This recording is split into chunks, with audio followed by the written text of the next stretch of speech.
साकिब बशीर साहब, मैचेस जो पाकिस्तान के अंदर हो रहे हैं, हमें तो इस चीज़ की बहुत खुशी है। अब हमें ये भी इंतज़ार है, हमारी ये दुआ भी है, एक तो पाकिस्तान भी जीते और फाइनल पाकिस्तान में हो, और उसके चांसेस हमें पता है कैसे मुमकिन हो पाएंगे। पाकिस्तान उसमें यकीनी तौर पर हो तो हमें ज़्यादा खुशी होगी, लेकिन फाइनल पाकिस्तान में हो हमें इस चीज़ की भी खुशी है। पाकिस्तान थोड़ा सा बैक करने की कोशिश कर रहा है टीम के अंदर, तो ये जो मैचेस हो रहे हैं और जो इंतजामात रिकॉर्ड टाइम के अंदर पूरे किए गए, तो कैसा आपको देख के लग रहा है? ये बिल्कुल पहली तो दुआ है कि ये मैच अब जीत जाएं, वरना हम जो है वो इस पे बहुत ज़्यादा खुश होंगे। इस पे ही खुश हो सकते हैं कि कम से कम जो है वो बैनुल-अक़वामी इंटरनेशनल जो टीमें हैं पाकिस्तान में आई हुई हैं। बल्कि कल हम बात कर रहे थे कि जब से वो श्रीलंका वाला मामला हुआ था, उसके बाद बिल्कुल जो है वो ये हमारे जो स्टेडियम थे वीरान हो चुके थे। बल्कि दरमियान में 6, 7, 8 साल लोग जो तसव्वुर नहीं कर सकते थे कि इंग्लैंड, ऑस्ट्रेलिया, ये टीमें जो है यहाँ पे आके खेलेंगी और कज़ाफ़ी स्टेडियम में और इतना बड़ा क्राउड होगा। तो मेरा ख्याल में ये चीज़ तो डेफिनेटली पाकिस्तान में जो इंटरनेशनल क्रिकेट आई है, इसका तो कोई जो वो मुतबादल है ही नहीं है, कि तो बहुत खुशी की बात है। लेकिन दूसरी खुशी यही है कि पाकिस्तान की टीम आगे जाए। लेकिन आप देखें कि पहला जो मैच है हम न्यूजीलैंड से 60 रन से हारे हैं, और इंडिया है वो 6 विकेट से जीता है उधर बांग्लादेश से, जो हमारे जो है वो टॉप पे हैं दोनों टीमें। तो अब जो मैच हो रहा है, मेरा ख्याल में सिर्फ मैच जीतना नहीं है, आपने मैच जीतकर अच्छी एवरेज भी रखनी है। तो ये दो चीजें हैं, तो ये बड़ा एक मुश्किल मरहला बज़ाहिर जो है नजर आ रहा है। एक और चीज मैं कहना चाहूंगा कि पाकिस्तान में क्रिकेट में एक बड़े नाम जिस तरह वसीम, वकार, हम इंज़माम उल हक और इस तरह मुश्ताक अहमद, सकलैन मुश्ताक, सईद अनवर, हम सुनते हैं कि बड़े नाम। तो रिसेंट पास्ट में मैं वैसे मतलब देख रहा था कि हमने बहुत सारे नाम आए। ये इरफान थे हमारे एक लंबे कद के बॉलर थे, ये वहाब रियाज थे, उसके अलावा ये कामरान अकमल, उमर अकमल, इसी तरह ये मुख्तलिफ जो और भी बहुत सारे प्लेयर थे, मोहम्मद आमिर, बहुत सारे प्लेयर ऐसे आए, बड़ा अच्छा उन्होंने परफॉर्म किया थोड़े से वक्त के लिए। लेकिन एक बहुत बड़ा नाम जिस तरह ये वसीम वकार का नाम, एक बड़ा लेजेंड जो है वो उनको हम कहते हैं, वो नाम नहीं बना सके। रिसेंट पास में ये बाबर जो है वो चले उस कैटेगरी में आप ले सकते हैं कि बाबर आजम या रिजवान जो आए हैं, लेकिन जो आते गए थोड़ा टाइम गुजारा। बिल्कुल ऐसे ही इस मैच के अंदर विराट कोहली ने फास्टेस्ट 14,000 ODI रन्स कंप्लीट किए हैं 287 इनिंग्स के अंदर, उनको मुबारक हो। नईम साकिब साहब, अब कप्तान वाला सवाल तो राव साहब ने आपसे पूछ लिया कि कप्तान होते तो क्या करते। फाइनल वर्ड्स, क्या उम्मीदें हैं? देखिए, मैं आखिरी गेंद तक खेलने का कायल हूं और आखिरी गेंद तक तो मैं खेलूंगा, लेकिन उसके बाद जो मुझे गुस्सा इस वक्त आ रहा है ना, वो इस पे आ रहा है कि हम अपने प्लेयर्स खुद ख़राब करते हैं। आप यकीन कीजिए, अब्दुल कादिर अगर ऑस्ट्रेलिया में होता ना, तो मैं देखता शेन वॉर्न को कौन पूछता है। आपके पास एक स्पिनर है सकलैन मुश्ताक, जिसने के इनोवेशन की और दूसरा ईजाद किया। बिल्कुल ऐसे हम उनके साथ करते क्या हैं? वो दूसरे मुल्कों में जाके आप वो बन रहे हैं, यानी वो जो कोचेज होते हैं, और हम क्या करते हैं जी, गैरी कर्स्टन को आना चाहिए। और यार गैरी कर्स्टन को आप ले आते हैं, उसको तो वो उर्दू नहीं आती, और हमारे यहाँ जो बच्चे आते हैं जो 11 बनती है या 15 बनते हैं, उनमें से 11 लोगों को तो अंग्रेजी आती ही नहीं है, तो ट्रांसलेशन करवा के आप करते हैं। फिर हमारा अंग्रेजी का मसला है कि अब यानी आपने बना दिया कप्तान को, अब वो कह रहा है कि जी what is your opinion about the अच्छा, उसको समझ ही नहीं आ रही, और उसने रटे रटाए फिक्रे बताने हैं।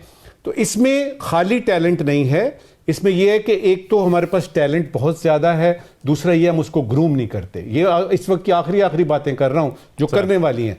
दूसरा ये कि अगर आपके पास कोई उमर अकमल आ जाता है, कोई मोहम्मद आसिफ आ जाता है, कोई आपके पास ऐसा प्लेयर आ जाता है जिसकी के दुनिया में धूम मचती है, मोहम्मद आमिर आपके पास आ जाता है, उसके साथ आप करते क्या हैं? तो ये सारी की सारी चीज़ जो है ये आपके अपने अंदर की है, हमें अपने आप को ठीक करना है। उसके बाद ये है कि ये जो स्टेडियम के नाम बदलना ना, अरबाब ने आज की जगह फलाने का नाम डाल के तो हम जो कर देंगे, ऐसे इकदाम ना करें। हार्ट में देखें क्या है, दिल के अंदर जाके देखें और आपको पता लगेगा कि नेक नियति की कमी है, पर्ची सिस्टम चल रहा है। और उसके बाद ये है कि हम अपने प्लेयर्स को, जिस तरह सरफराज अहमद की मैंने बात की, अच्छा भला उसके जो रिकॉर्ड उसने बनाए, ना सिर्फ उसने चैंपियनशिप आपको जितवाई, चैंपियन ट्रॉफी की, जब वो अंडर 19 का कैप्टन था उसने आपको वर्ल्ड यानी अंडर 19 भी जीत के दी थी।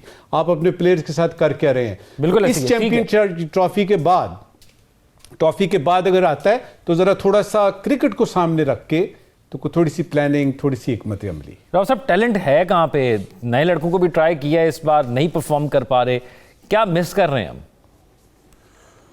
अनसर्टेनिटी।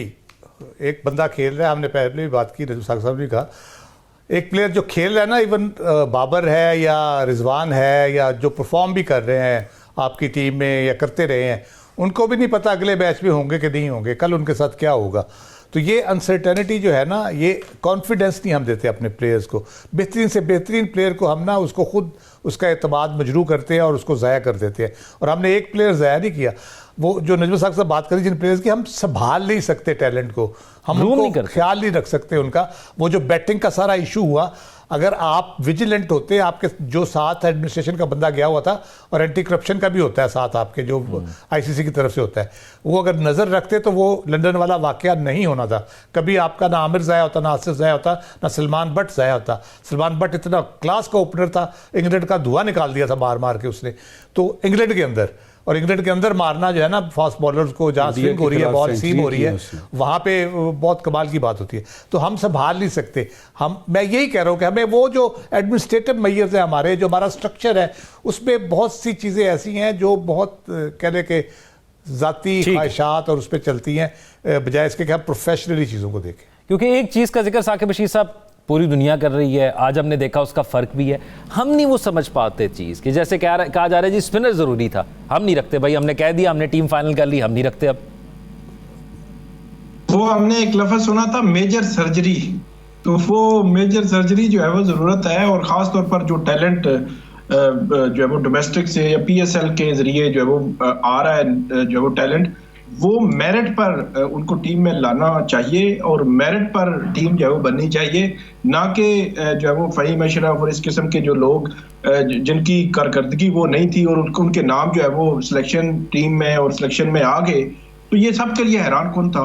तो इसी तरह अब जो परफॉर्मेंस बेस्ड जो है वो खास तौर पर मैं कहूँगा बाबर आजम को भी देखना चाहिए। बहुत हो गया कि उनको बार बार आप जो है वो मौका दे रहे हैं लेकिन वो नहीं परफॉर्म कर पा रहे, तो उनको भी जो है वो अब कहें कि आप जब परफॉर्म करें, नहीं तो उनका कोई मुतबादल लेके आए।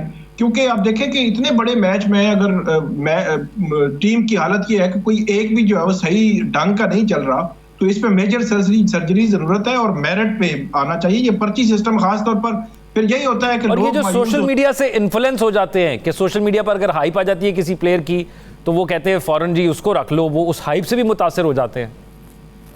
जी बिल्कुल, वो मुतासिर हो जाते हैं उस तरह, लेकिन उस तरह मेरा नहीं ख्याल कि मुतासिर होना चाहिए। आप खेले, वो अगर उसने ग्राउंड में, डोमेस्टिक में, PSL में किसी जगह पे कारकर्दगी दिखाई है, अच्छी दिखाई है, उसको मौका दें और वो अगर परफॉर्म करे तो उसको आगे जब लेकर चले।